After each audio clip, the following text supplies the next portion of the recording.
We live, we live. What's up, y'all? Arthur Monique. So, I was going live to talk about my books, of course, and I'm cooking brunch. Slept in this morning because it's my off day. So, yeah, I get to watch me cook breakfast, and we're going to talk about books for a little bit, real quick. That is plant-based sausage, beyond plant-based sausage. This is why it probably looks different. But, yeah, and I'm going to make some French toast and some eggs. I eat eggs every now and then. To my diet. I'm trying to be vegan. Right now, pescatarian. The only dairy I really eat is eggs every now and then. And cheese. I don't do nothing else. But anyway, I'm gonna be cooking and talking. So let's get to it. Now, we're gonna start off with my first series. It took me 10 years to write my very first book, and then I found a publishing company, got signed, and the rest is just up from there. Currently, I am independent, have my own publishing company.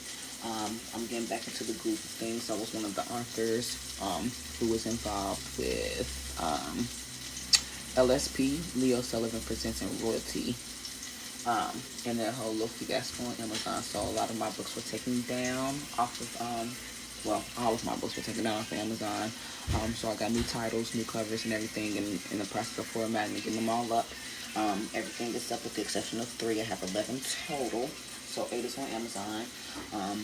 I do a lot of erotica, a lot of urban romance type of books. You already know when royalty drop, they drop heat. So I'm just going to leave it at that. My first series is called Law Abiding Freak. It was previously Loving Against Staying Easy, which was a title that she originally picked. My original title was Law Abiding Freak because of what it's based on. She wanted to change the title. So it was originally that. Some people may have read it, some have not, but it's Law Abiding Freak, parts 1, 2, and 3. The main character is a sister named Jacinda. She is a defense attorney. She's one of the best defense attorneys in Atlanta. She handles major cases, big cases, a lot of money involved in her cases. So she makes a lot of money, makes a good living doing that. Drives a nice car, lives in a nice place. That's how well she does. She's very well known for what she does. But she has a sex addiction, and she moonlights as an escort in her free time just to satisfy her sexual urges. She changes up her appearance. She wears different wigs and things like that with different clients. She goes by another name just so that she doesn't get caught. She works for an agency called Peach Flavored. And of course she deals with a lot of high-end clients. So she makes a lot of money doing that, but she doesn't really do it for the money. She does it for, like I said, her sex addiction. She ends up meeting a young lady from the same escort service that she works for, ends up meeting a lawyer for something that she did, and finds out about Jacinda's little secret. What's up, son? And from there, she threatens her to be her lawyer and to be her case for her, or she's going to let everybody know who she is on the side and what she does outside of her. And there's 3 parts to the book. The reason it was called Loving Against Staying Easy is because the young lady who needed the lawyer was also in the streets and had a pimp. And Jacinda had to go, the lawyer part of Jacinda had to go to the pimp, to try to find out if there was a way that she could help her and if there was anything that he knew about what she was being charged with. And of course, the nigga fine as hell. So that's where the Loving Against come in. He's on clearly the opposite tracks of where she's from. He's a gangster. He's a bad boy. He dabbles in everything. And she's a defense attorney. So she works for the law, basically. And they meet in firecrackers, and now she got to decide how the fuck she gonna navigate and do her job with this distraction and everything going on. So again, first series, Law Abiding Freak, parts 1, 2, and 3. Each book takes place in a different location. Um, and I do a lot of research, so you get to learn a lot about different cities and things like that when you read my books, because I put your ass there in the scene, in the city. Yeah, so you will know exactly what's going on, and you can feel it like you just right there in the mix.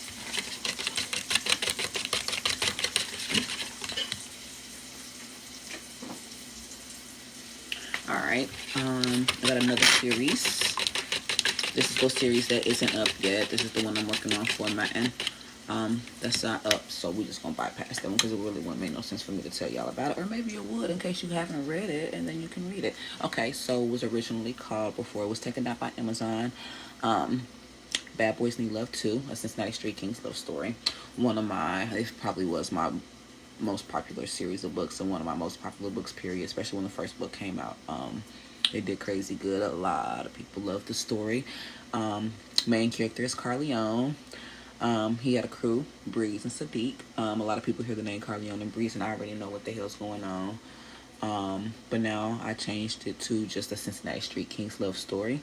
Part 1 will be Carleone and,